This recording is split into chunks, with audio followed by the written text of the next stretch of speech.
All right, thank you so much, Mr. Dwivedi, for joining us on the broadcast with that perspective. We are in fact moving on to some other stories. The United States is rapidly boosting its military presence in the Middle East, deploying additional fighter jets and naval power amid rising tensions with Iran. The Pentagon has sent a dozen F-15E Strike Eagle fighter jets from the RAF Lakenheath in the United Kingdom to the region, supported by aerial refueling aircraft and cargo planes. US Central Command has confirmed the deployment as well, saying that the fighters enhance combat readiness and regional stability. This brings the total to 3 F-15E squadrons now operating in the Middle East. The US has also dispatched the aircraft carrier USS Abraham Lincoln, equipped with F-35C stealth fighters, F-A-18 Super Hornets and electronic warfare aircraft capable of jamming enemy air bases and air defenses. The build-up comes as President Donald Trump weighs military options against Iran following weeks of unrest inside the country and heightened regional tensions. Speaking at the White House, Trump said that a military option remains on the table and has publicly suggested Iran may need a new leadership. Joining us on the broadcast is Major General A.K. Savash, defense expert. Thank you so much, sir, for joining us on the broadcast. A very good afternoon to you. Sir, when we are looking at this entire deployment that the US is doing in the Middle East, it's increasing its presence, it's increasing its strength. Do you believe that this is because it wants to deter Iran from taking any further steps against the protesters, or do you believe this is just a show of strength that it wants to exercise its powers, it wants to threaten Iran, because the situation currently in Iran is subduing? No doubt. The situation in Iran is improving, and the protests which once upon a time were thought could be a game changer, but they are now petered out, and you find very less people on the road. However, there is still unrest, especially in the northern and northwest region of Iran. There are people who want the regime change. So as far as US is concerned, they will not take out the pressure. They keep all the options open. And to keep all the options open, they have to make sure that they are in a position where they can strike if required in Iran. And Iran must be on tender. And that's how they have moved their USS Abraham Lincoln aircraft carrier group from Indo-Pacific to now Middle East.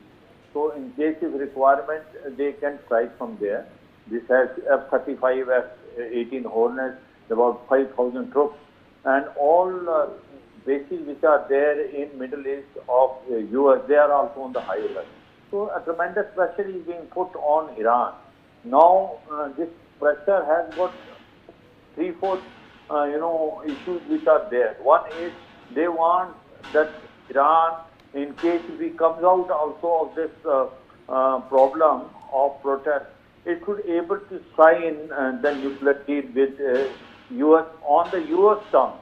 That is what US is thinking, because today the Iran regime is the weakest and possibly the weakest. Second thing is, should the protest again take over and you find the protest going in a big way from within, and the CIA and Mossad can again able to energize the people inside, then the option of military will remain always there, especially in case Iran uses force against the protesters.